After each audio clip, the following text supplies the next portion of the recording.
Salut tout le monde, bienvenue à ce 14e épisode du podcast Expérience Loisirs. Avant de débuter, un simple rappel que le podcast est disponible sur plusieurs plateformes qui vous permet en fait de l'écouter en audio et en vidéo.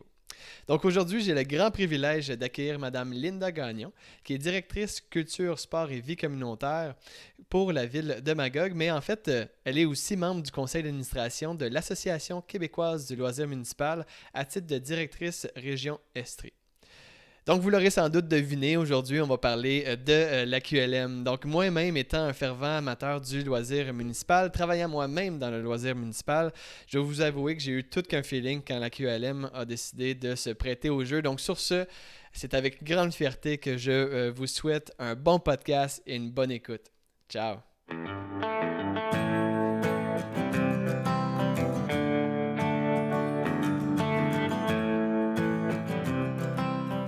Bonjour, Madame Gagnon, ça va bien? Oui, oui, ça va très bien, merci. Oui, good. En fait, avant d'aller plus loin ou avant même de savoir un peu plus sur vous, j'aimerais savoir pourquoi avoir accepté l'invitation au niveau du podcast? Ben, en fait, on en a discuté au sein du CA de la QLM, notre association provinciale, puis on trouve ça important de pouvoir parler un peu du loisir municipal et surtout de notre association provinciale, ce qu'elle apporte aux travailleurs en loisirs dans toutes les régions du Québec. Donc, ça nous permettait d'avoir une plateforme pour pouvoir mieux expliquer à quoi servait cette petite bébite-là. En tout cas, je vous dis, on est très, très, très, très, très heureux de vous avoir parmi nous. On avait eu la chance aussi de recevoir l'OQL dans l'avant-dernier épisode. Donc, avant d'aller sur votre thème, qui est effectivement la QLM, donc l'Association québécoise du loisir municipal, j'aimerais avoir un peu plus d'informations sur l'intervenante en tant que telle, donc sur la personne, Madame Gagnon. Qu'est-ce qui a fait en sorte que vous êtes dans le loisir? C'est quoi qui est parti la flamme du loisir? En fait, je pense que j'ai toujours été dans ce milieu-là, qui n'était pas nécessairement le loisir municipal. Je suis plus issue du monde sportif. Je suis une sportive de nature là, quand j'étais là, secondaire, cégep, université. Donc, puis après coup, ben, c'est au fil des expériences où j'ai eu des contrats dans le monde scolaire, mais aussi dans le monde municipal.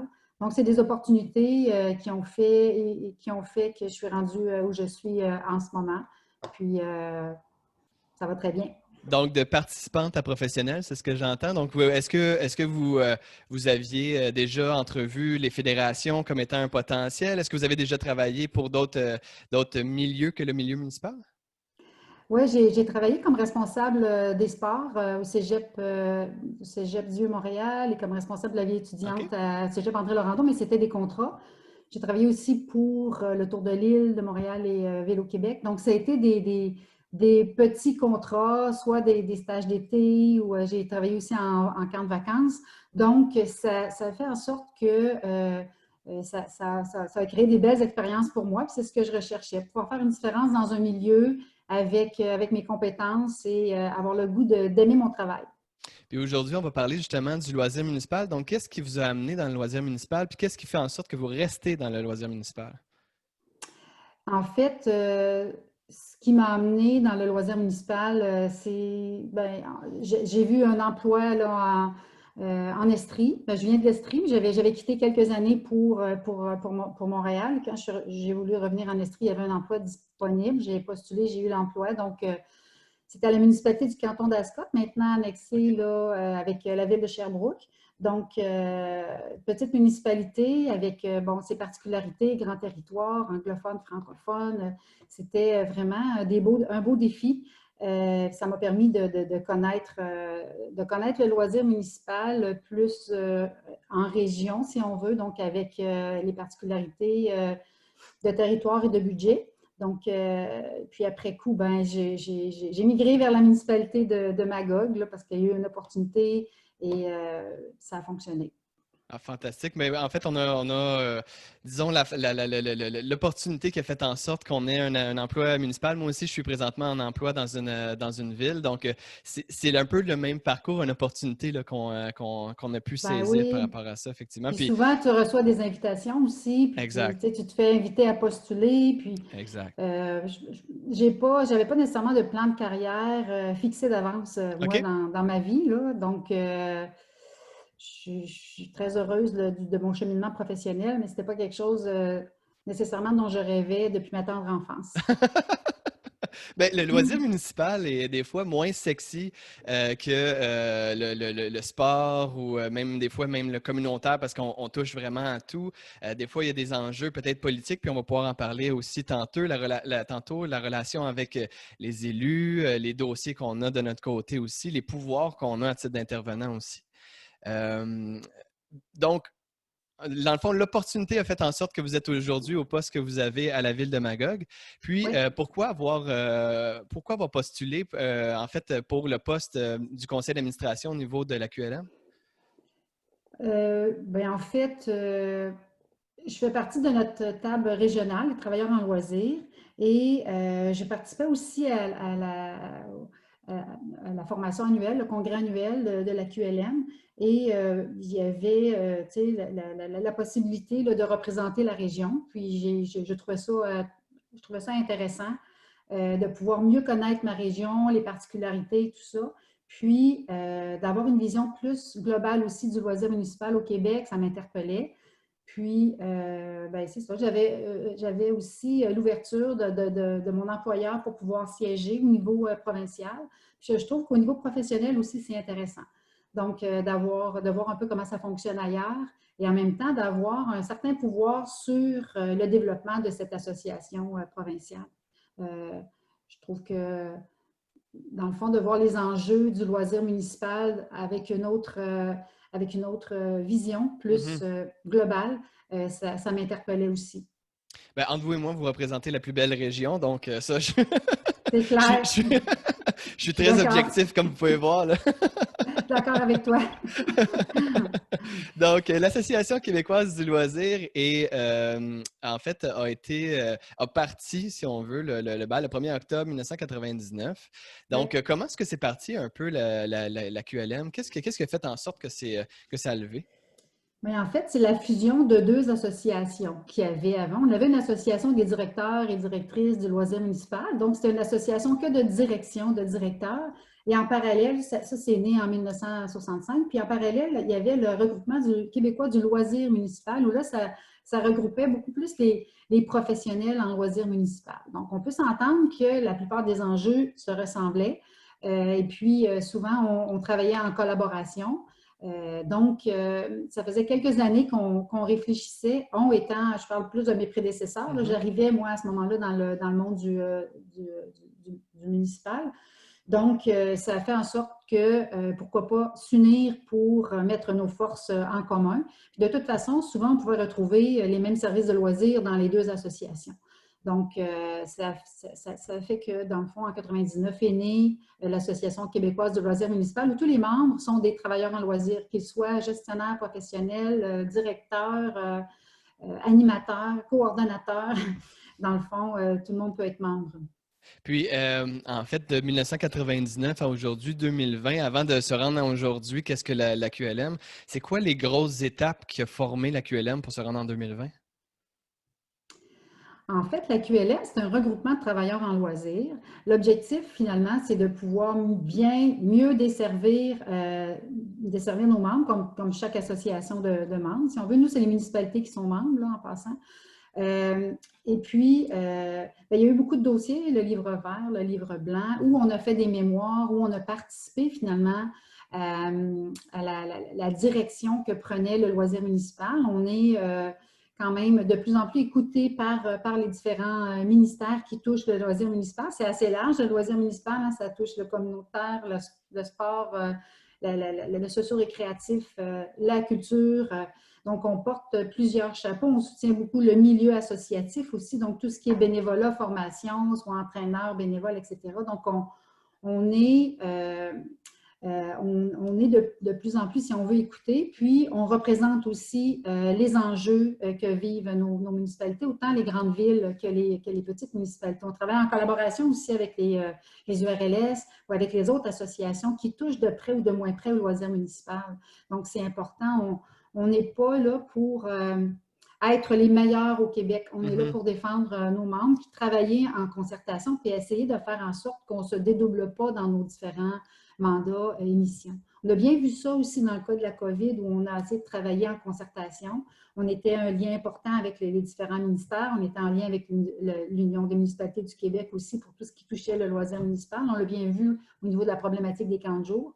Et on reste en lien parce qu'en ce moment, on questionne le ministère, comment on va faire pour travailler nos infrastructures hivernales extérieures. On est là-dessus en ce moment avec le ministère en amont pour que quand le gouvernement va se positionner, qu'il puisse avoir les différents éléments pour le faire. Donc, les impacts de leurs décisions. Notre objectif, c'est qu'ils puissent avoir les impacts de leurs décisions en amont avant de prendre des décisions, des orientations. OK. Bien, je vais vous lire justement la vision qui est sur le site Internet de la QLM. Donc, en fait, c'est un petit extrait sans définir les termes, là, parce que je sais que par la suite, vous définissez les termes à même votre vision. Donc, la QLM est l'organisation de référence du loisir municipal sur le territoire québécois auprès des instances politiques et publiques. Et là, en fait, j'ai aussi l'extrait de votre longue mission. Il y a beaucoup de choses dans votre mission, fait que c'est pour ça que j'aimerais qu'on puisse en développer ensemble par la suite. Donc, la QLM est une organisation de regroupement d'acteurs en loisirs municipal, comme vous mentionnez. C'est ce qui forme leurs membres. Donc, la QLM joue un rôle de promotion et de représentation du loisir municipal auprès des instances politiques et publiques, en lien directement avec votre vision. La QLM joue également un rôle de valorisation et de reconnaissance des professionnels en loisirs. Ça, je vais peut-être y revenir par rapport à ça.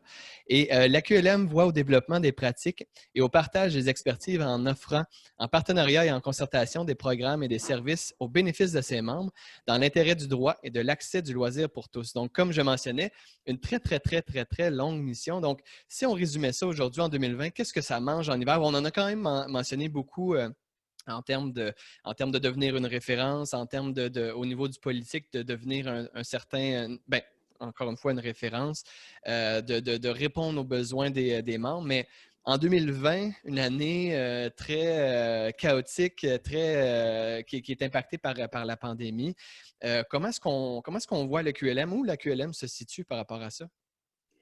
Bien, en fait, la QLM est là pour desservir finalement cette mission.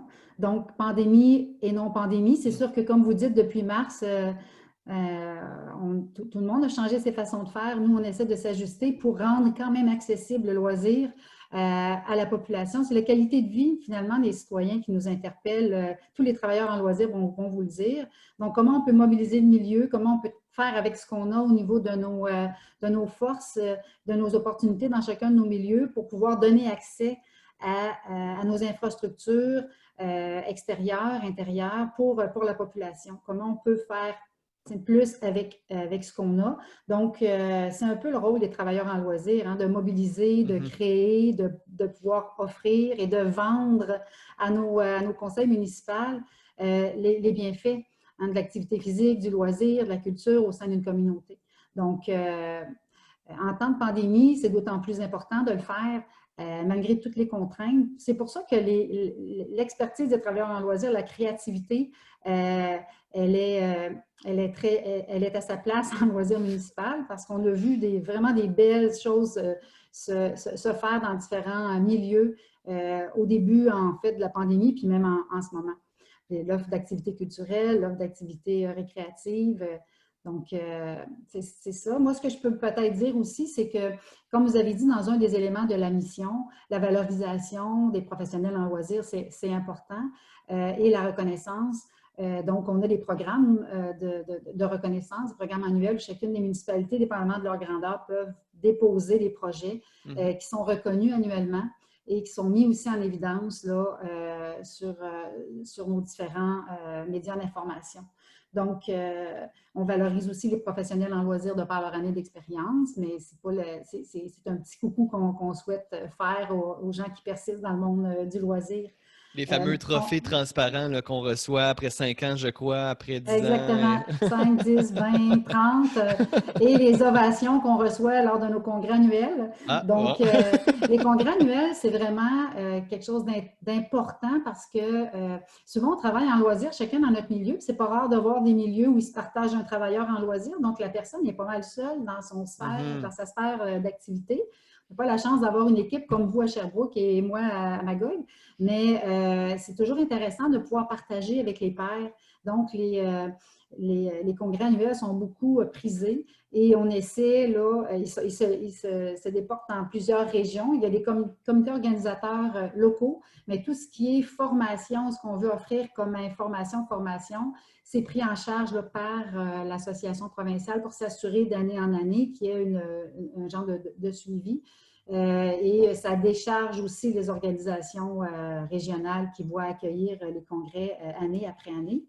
Ce que je voulais peut-être dire aussi concernant la reconnaissance, ou en tout cas, on a un très, très beau programme de formation aussi pour tous les membres de la QLM, mais aussi de 2 autres associations, qui est l'ACAR, l'Association pour les gestionnaires d'aréna, et la RAC pour les responsables aquatiques. Donc, ces 3 organismes à but non lucratif-là sont parrainés par l'Association du loisir public, qui, ce genre de petite coopérative de services, gère le personnel de ces 3 entités-là, mais aussi tout le programme de formation.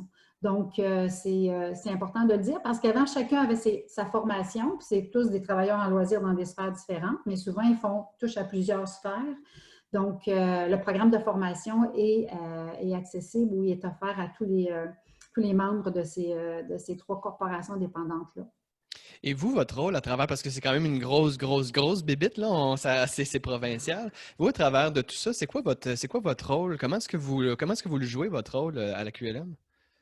En fait, on a un rôle de représentant régional, donc de pouvoir amener les nouvelles, les préoccupations, les enjeux de chacune des régions, mais je dirais le rôle principal est beaucoup plus au niveau soit des enjeux provinciaux ou soit ce qu'on souhaite offrir à tous les membres, peu importe d'où ils proviennent.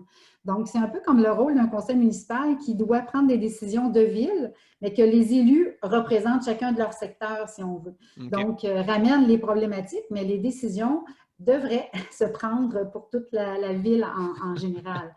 Donc, c'est un enjeu similaire pour nos organisations provinciales. J'imagine pour les fédérations et tout ce qui a une structure provinciale ou canadienne, etc. Avez-vous découvert des villes que vous ne connaissiez pas du tout, qui avaient des services de loisirs en Estrie, ou vous connaissiez quand même assez bien le territoire? Ah non, mais j'en ai découvert parce oui? que vous êtes quelqu'un en loisir municipal. Hein, dans le fond, Oui. on pourrait travailler des heures et des heures juste dans notre municipalité. Hein, il faut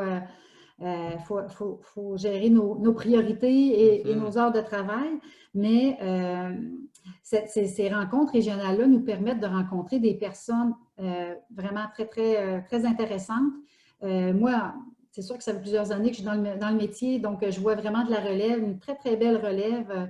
C'est des personnes de cœur, hein, ils ont des compétences, c'est sûr qu'ils ont des formations, des compétences, mais au-delà de ça, c'est vraiment des personnes qui veulent faire une différence dans leur milieu, des personnes de cœur, donc avec des forces en organisation et en planification, ça c'est évident, sinon des passionnés. Tu passes pas à travers, dans le fond. Donc, oui, c'est vraiment des passionnés. Oui. C'est ce qui est intéressant dans le monde municipal, je dirais. Il faut aimer faire un peu de mobilisation, d'organisation, du bureau aussi un peu, mais on travaille un peu dans l'ombre. Il faut vouloir travailler dans l'ombre, mais on peut vraiment faire une différence dans la qualité de vie de nos citoyens. En fait, j'y crois vraiment, là. Effectivement, au niveau du développement des communautés, c'est s'assurer effectivement que non seulement le loisir est fourni, mais aussi que les citoyens, il y a une certaine qualité de vie à travers tout ça. Donc, il y a un développement qui se sentent impliqués dans leur quartier, dans leur ville, dans leur territoire. Tout à fait. Donc, il y a quelque chose d'intéressant par rapport à ça. Comment on peut donner les moyens pour que les gens se prennent en main, se prennent en charge et s'offrent eux-mêmes leurs propres loisirs. Nous, c'est ce qu'on fait à Magog. On n'est pas une municipalité qui a un grand calendrier d'offres d'activités. On est plutôt en soutien au milieu associatif. Et je pense que les plus petites municipalités n'ont pas le choix de le faire comme ça. Donc, c'est ça. Donc, mais moi, je crois en ça, là, le pour et par les gens. On le dit avec nos ados, on le dit avec nos différentes clientèles, c'est la même chose pour le milieu associatif. On n'est jamais mieux desservi que par soi-même, dans le sens où les gens se prennent en main ensemble pour leur réalité et leurs propres enjeux. Ça évite aussi tout dédoublement, ça assure une certaine concertation sur le territoire. Souvent, les milieux communautaires ont énormément d'idées, mais c'est s'assurer aussi que ça concorde un peu sur ce qui se passe au niveau du territoire. Donc, c'est quand même super intéressant. Je reviens Mm. à la QLM, très, très, très technique comme question, mais comment est-ce que c'est opéré la QLM? Est-ce que, ben, il y a des employés, mais Ouais. qui sont-ils et qu'est-ce qu'ils font un peu à travers tout ça? Je ne sais pas si vous avez un peu Ben, en fait, l'opérationnel. oui. Oui, oui. En fait, on est une petite équipe à la QLM. On a une direction générale et on se partage d'autres ressources avec les deux autres associations, entre autres pour la formation, puis pour le membership et tout ça. Donc, on se partage des ressources, plus de soutien. La direction générale fait aussi, en fait, je ne veux pas embarquer dans le technique, mais on a une direction générale. C'est très important de le dire parce que c'est vraiment quelqu'un d'important dans notre association. Madame Et on a un Barrière, hein? plan. Oui, Geneviève Barrière. Puis, on a un plan d'action aussi là, annuel, donc on s'enligne pas mal sur notre plan d'action. Par ailleurs, il peut y avoir des opportunités qui se développent. Dans une de nos actions, on développe des guides. Hein. Dans le fond, les dernières années, des guides sur les aires de glisse, des guides au niveau skatepark, au niveau de comment donner des outils finalement à nos gestionnaires, mettre à jour nos guides. Donc, ça, c'est quelque chose on a trouvé une formule où le ministère en finance une partie, quelques grandes villes, et donc ça nous permet de faire une offre. Une municipalité pourrait difficilement supporter la création d'un tel guide. Donc, en mobilisant plusieurs acteurs, on réussit à trouver les sous pour pouvoir offrir gratuitement ces guides aux différents travailleurs en loisirs. Donc, il y a, par contre aussi, on a des enjeux d'accessibilité puis de financement importants.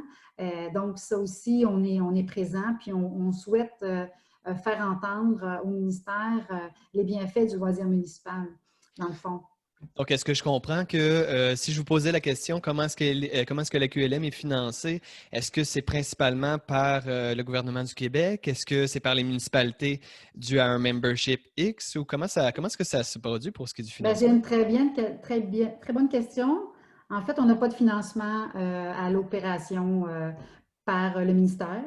Donc, on n'est pas un organisme, je dirais, reconnu ou qui est financé par le ministère. Ça ne veut pas dire qu'il ne peut pas avoir certains projets qui le sont. Dans le fond, en ce moment, comme je vous parlais des guides actuellement, de terrains ou d'infrastructures Mhm. récréatives sportives, le ministère en finance une petite partie. OK. Euh, euh, donc, mais pour le financement à l'opération courante, c'est le membership qui est notre bonne source OK. de financement et nos différents plans de commandite, entre autres avec notre conférence annuelle dont je vous parlais tout à l'heure. Et on peut aussi avoir accès à certains projets, programmes. On est à l'affût, un peu comme tout organisme au Québec, sont à l'affût des subventions qui descendent ou qui s'offrent à nous. Et comment on peut travailler en collaboration, en concertation avec ce qu'on a comme source de financement. C'est vraiment un enjeu important là, dans notre association pour pouvoir perdurer dans le temps, mais aussi faire une offre intéressante à nos membres. Ben, justement, si on parle, j'adore ça parce que vous faites des liens à travers mes questions, puis c'est fantastique. La prochaine question étant effectivement, je voulais vous parler de l'offre. Oui. C'est quoi les outils, ou plutôt, c'est quoi l'offre que la QLM peut offrir à ses membres? On sait tous qu'il y a l'Agora Forum, on a parlé quand même du congrès avec la Calme. C'est quoi en fait les outils ou c'est ça, c'est quoi l'offre qui est pour les membres? En fait, là, vous avez parlé de l'Agora Forum, c'est intéressant. C'est une revue qu'on produit 4 fois par année qui est aussi virtuelle. Donc, là-dessus, on a souvent des sujets de fond et des sujets plus d'information et on renote aussi tout le temps les bons coups ou les bonnes idées de certaines municipalités dans le cadre de projets. Donc, c'est une revue qui est très lue. Mhm. Qui est fait là, par la QLM. Je trouve ça important de faire du pouce sur ce que tu disais.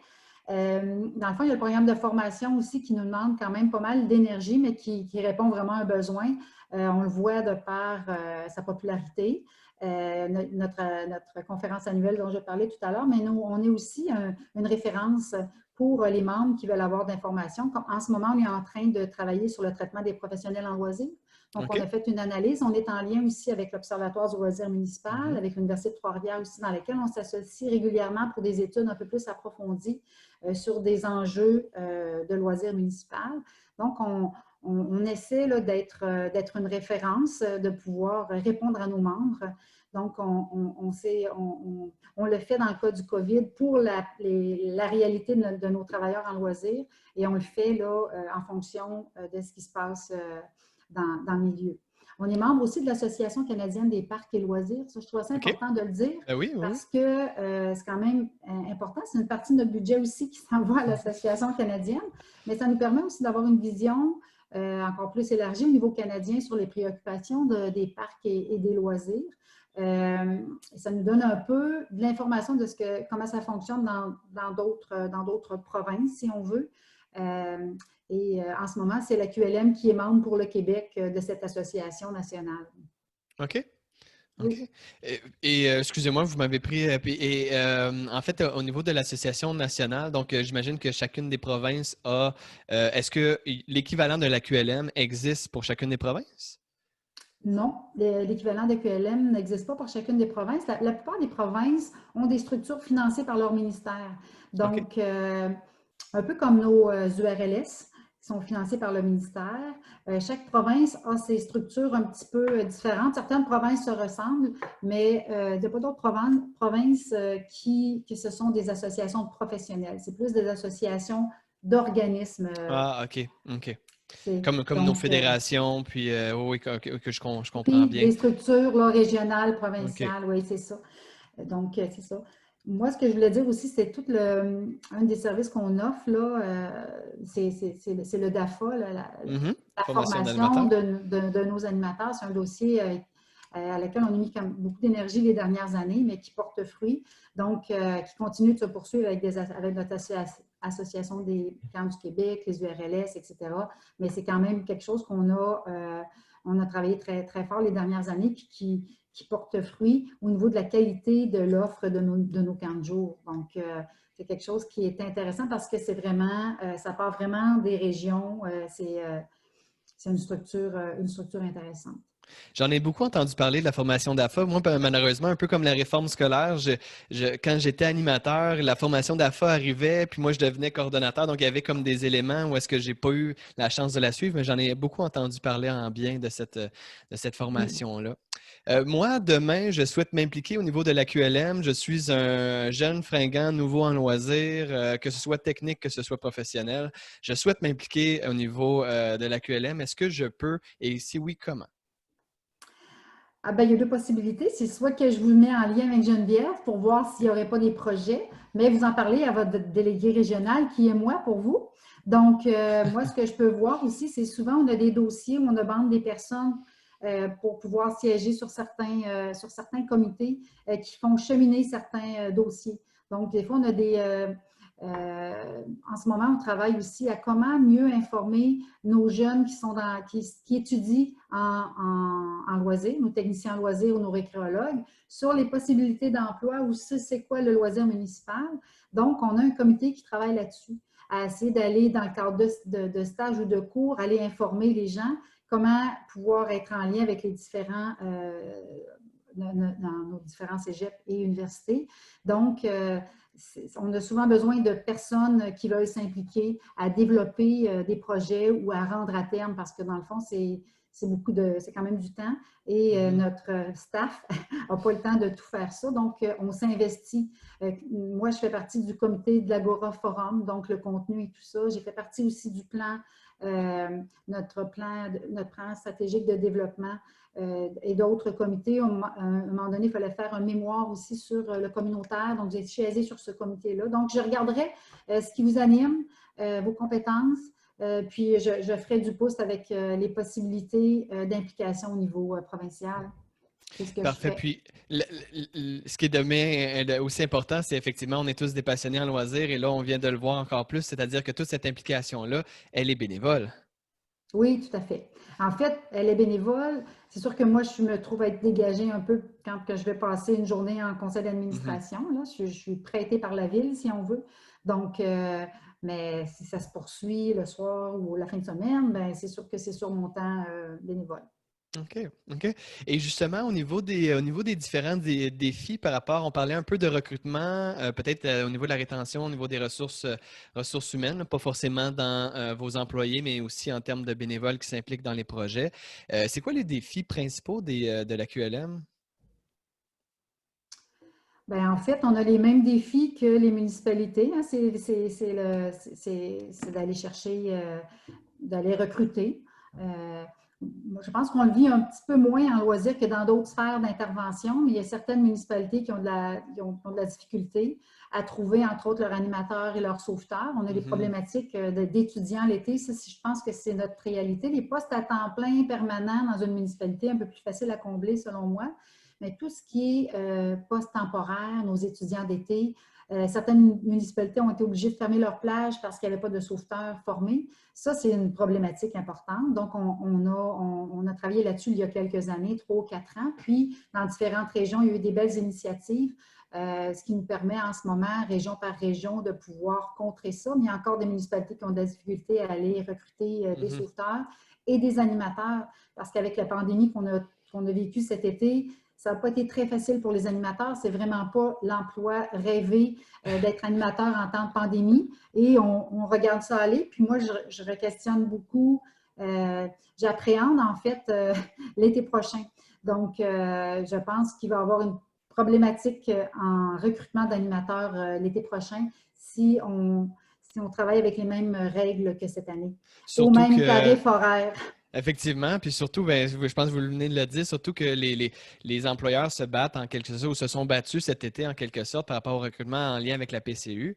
Ça a venu un peu jouer, ben, est-ce Tout que à je reste fait. chez nous ou est-ce que je m'en vais dans les parcs dans une ambiance, parce que dans les camps de jour cet été, c'était assez, souvent il y avait même plus d'animateurs, donc il fallait chercher encore plus de jeunes animateurs versus moins de jeunes campeurs. Donc il y a eu quand même une synergie qui était intéressante. Au niveau des défis aussi de la QLM, est-ce que si on parle de la diffusion de l'information ou si on parle même des enjeux financiers, est-ce qu'il y a des grands enjeux ou des grandes opportunités peut-être même aussi au niveau de la QLM?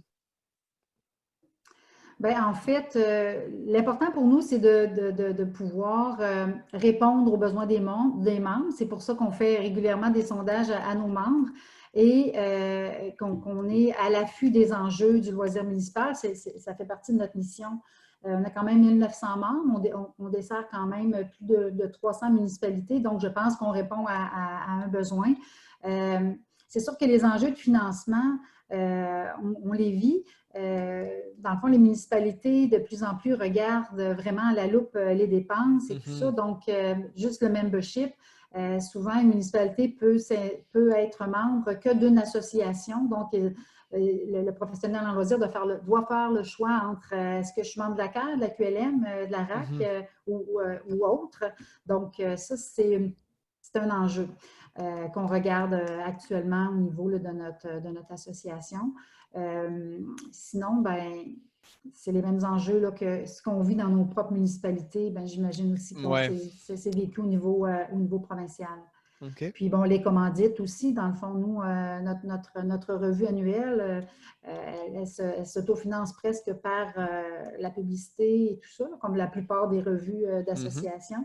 Ben, c'est pas tout, c'est un défi constant. D'aller chercher des commanditaires justement pour la revue de l'Agoraforum. Oui, tout à fait. Parfait, je comprends bien. Et si on se projetait dans 10 ans, où est-ce qu'on voit la QLM dans 10 ans? À quoi ressemble la bébite de la QLM? C'est difficile à dire dans 10 ans parce que, dans le fond, c'est vraiment ce qui est intéressant avec la structure, c'est que c'est pas quelque chose d'encastré ou ça peut être vivant, c'est une structure vivante. Donc, ça va dépendre, je dirais, des membres, des enjeux du loisir municipal, de ce qui existe aussi autour de nous. Nous, on ne veut pas Mhm, dédoubler. Mais je pense vraiment qu'en ce moment, un regroupement de professionnels en loisirs, ça a sa raison d'être. Donc, d'après moi, ça va être la même structure, probablement bonifiée au niveau de ses actions, de ses enjeux, probablement plus grosse aussi. Donc, parce que va répondre encore plus, va avoir encore plus de demandes. Plus grosse à L'objectif, quel c'est de niveau en termes de projet, en termes de membership, en termes de financement? je dirais en termes de projet, OK. Membership, quand même, je pense qu'on va chercher pas loin de 80% au niveau en nombre. Non, c'est plus au niveau de la reconnaissance par rapport au gouvernement. Donc, peut-être des mandats qu'on pourrait recevoir ou comme ça. Moi, je vois ça comme ça parce qu'en ce moment, on a de très bons liens, puis on est capable de pouvoir communiquer avec les ministères de comment ça se vit sur le terrain par les professionnels en loisirs. Puis ça, je trouve que c'est un lien très, très important et pour le ministère et pour nous. Donc, Assurément. Puis ce que j'aime de votre réponse aussi, c'est effectivement que la QLM va évoluer selon le contexte municipal. Donc, dans un certain sens, on ne peut pas dire voici exactement à quoi va ressembler la QLM dans 10 ans, parce qu'il faudrait dire voici exactement ce que le Québec va ressembler dans 10 ans. oui, tout à fait, oui. Puis, étant donné que le podcast est très ciblé sur un échange d'expérience, hein, on parle d'expérience loisir, on est concept un peu. Oui, Donc, c'est ça. est-ce que vous pourriez me partager un moment fort que vous avez eu par rapport à votre implication à l'AQLM? Un moment que vous vous êtes dit, waouh, là, c'est Ben, intéressant ce que je suis en train de vivre. ouais, vous m'aviez dans le fond, j'ai réfléchi à ça, puis j'avais le goût de vous partager. C'est quelque chose que j'ai vécu j'ai été représentante de la QLM à l'Association canadienne Parcs et Loisirs pendant 2 ans. Et la réalité canadienne est un peu différente de la réalité québécoise. Ça nous fait, plus on regarde large, dans le fond, ça nous permet de se comparer, oui, puis de voir comment ça fonctionne ailleurs. Mais dans le fond, la réalité des Autochtones, il y a certaines municipalités au Québec qui vivent avec cette réalité, puis Mhm. s'adaptent, mais la plupart des municipalités n'ont pas cette réalité. De plus en plus, on en entend parler, mais d'avoir des résidents avec nous, puis de faire du loisir municipal avec différentes clientèles. Mais bref, certaines municipalités, certaines autres provinces travaillent avec cette clientèle et pour la faire découvrir lors de nos conseils d'administration, nous faisaient vivre. OK. Puis, ben, dans le fond, nous, on ne fait pas tout à fait ça. On est très on s'assoit, puis on a un ordre du jour, puis on Mhm. en a plus qu'on est capable d'en faire en nos 6 heures de journée, puis il faut livrer, donc on se prépare à l'avance, puis c'est très, très efficient. Mais pour pouvoir mieux comprendre comment se sent le peuple autochtone et puis les résidents, ben, ils nous ont fait vivre une expérience d'un tapis où on devait être sur le tapis, puis on recevait l'histoire finalement de ce territoire où on était. OK. Mais il y a 300 ans, c'était vraiment très, très touchant comme démarche. Puis je me suis dit, mon Dieu, je suis vraiment chanceuse d'être ici aujourd'hui. Bon, c'était l'expérience que j'ai vécue. Puis c'est la base même du loisir, d'être capable de vivre une expérience pour Absolument. pouvoir la transcender peut-être, mais pouvoir la partager et tout ça. Donc, ça a fait en sorte que lors d'un conseil d'administration où tu es avec ta tête puis l'efficience, où on a pu descendre dans Changer. nos émotions, puis j'ai trouvé ça très ressourçant, je dirais. Donc, c'est une expérience que j'ai beaucoup appréciée. Ben effectivement, l'importance de l'expérience, c'est d'ailleurs un des pourquoi j'ai choisi le titre Expérience loisir. C'est tellement important ce qu'on vit pour le faire vivre aussi par la suite. Donc, d'être un peu à l'affût, mais aussi de vouloir goûter. Là, on parle d'une expérience assez précise, mais je pense que dans son ensemble, c'est super intéressant de l'avoir goûté pour pouvoir le faire vivre par la suite. Tout à fait. C'est un peu notre rôle à travers tout ça. Ben, fantastique. Est-ce que on aurait déjà terminé la portion par rapport à la QLM?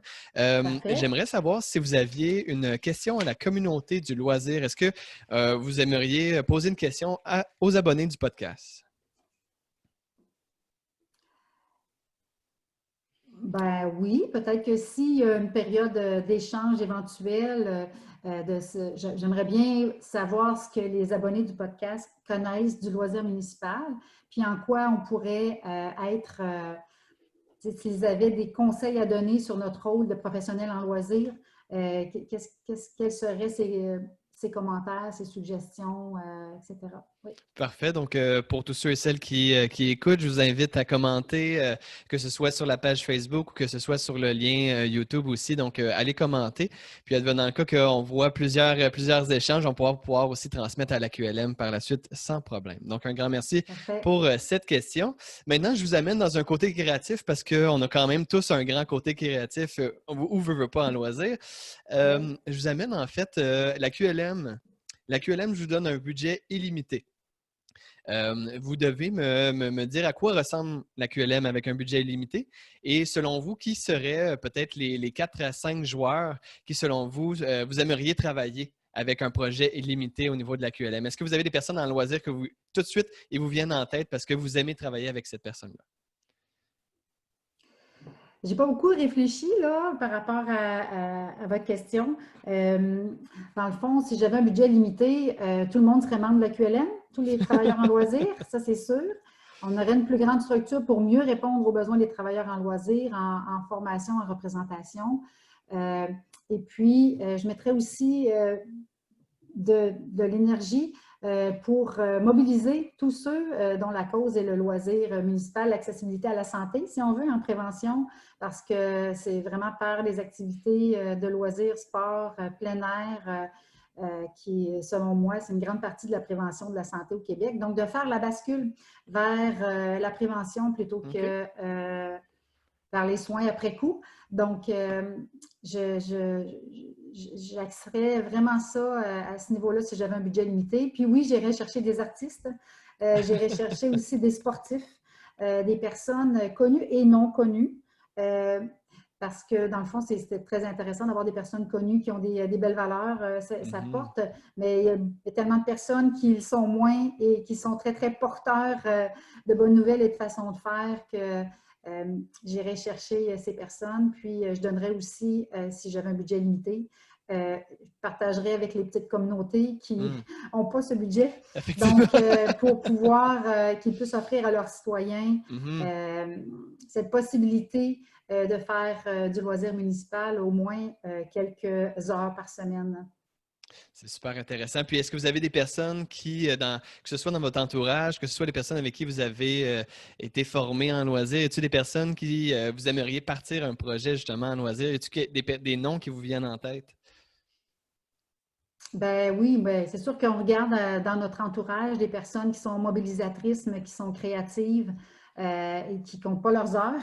Mhm. Oui, il m'en vient en tête, mais je ne me sens pas tout à fait à l'aise de les nommer De peur d'en parce que je leur manquer peut-être aussi, là. de peur d'en manquer aussi, je ne veux pas non plus les mettre en boîte. Je comprends, je Mais comprends. j'ai vraiment j'ai vraiment des belles personnes autour de moi, dans un cercle rapproché et moins rapproché. J'ai quand même eu la chance de côtoyer beaucoup de personnes dans mes années d'expérience. Puis, c'est sûr que j'ai recherché des acteurs au niveau économique aussi. On a vraiment, nous, à Magog, on a vraiment des belles personnes au niveau économique qui s'investissent, mais ils ont ils sont très créatifs et ils sont très mobilisateurs. Donc, c'est sûr que j'ai recherché ces personnes clés pour mon projet Parfait. québécois de mobilisation de Oui, loisirs oui, oui, oui, municipaux. parce que c'est tout qu'un projet d'envergure, Oui, effectivement. en effet. Madame Gagnon, donc effectivement, toute bonne chose a une fin. Donc, on serait déjà rendu effectivement à la fin de l'épisode d'aujourd'hui. Par contre, comme je le fais et comme j'ai l'habitude de le faire à chacun des épisodes, je souhaite laisser la chance, que ce soit à vous ou que ce soit à la QLM, qui est dans la rubrique, dans le fond, de la plug. Donc, vous pluguez ou vous diffusez ce que vous souhaitez par rapport à que ce soit un événement qui s'en vient ou que ce soit, bref, quelque chose que vous souhaitez mettre de l'avant par rapport à la QLM. Mhm. Ben, en fait, moi, j'aimerais beaucoup. En fait, la QLM, c'est un regroupement de professionnels en loisirs, qu'ils soient de municipalités moyennes ou grandes ou très petites. Si les très petites municipalités veulent avoir une voix au sein de la QLM, parce que c'est un enjeu aussi en ce moment de par de par le financement, ben, je pense que ça commence par être membre de la QLM pour pouvoir se faire entendre, pouvoir entendre finalement les particularités des plus petits milieux.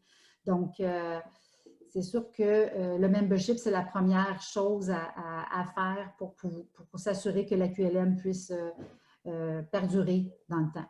En ce moment, on n'a pas de problématique à ce niveau-là, mais si on souhaite aller encore plus et se développer encore plus, mais le membership va faire une différence.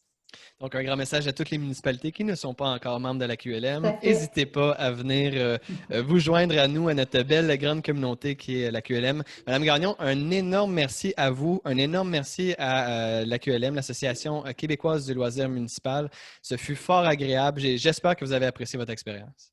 Oui, j'ai beaucoup apprécié mon expérience. Je pense aussi là, que c'est intéressant pour les gens qui nous écoutent de pouvoir mieux comprendre ce qu'est la QLM. Parfait. Donc, un grand merci à tous ceux et celles qui ont écouté cet épisode. Si jamais vous avez aimé, n'hésitez pas à le partager, puis on se reparle sous peu. Au revoir. Au revoir.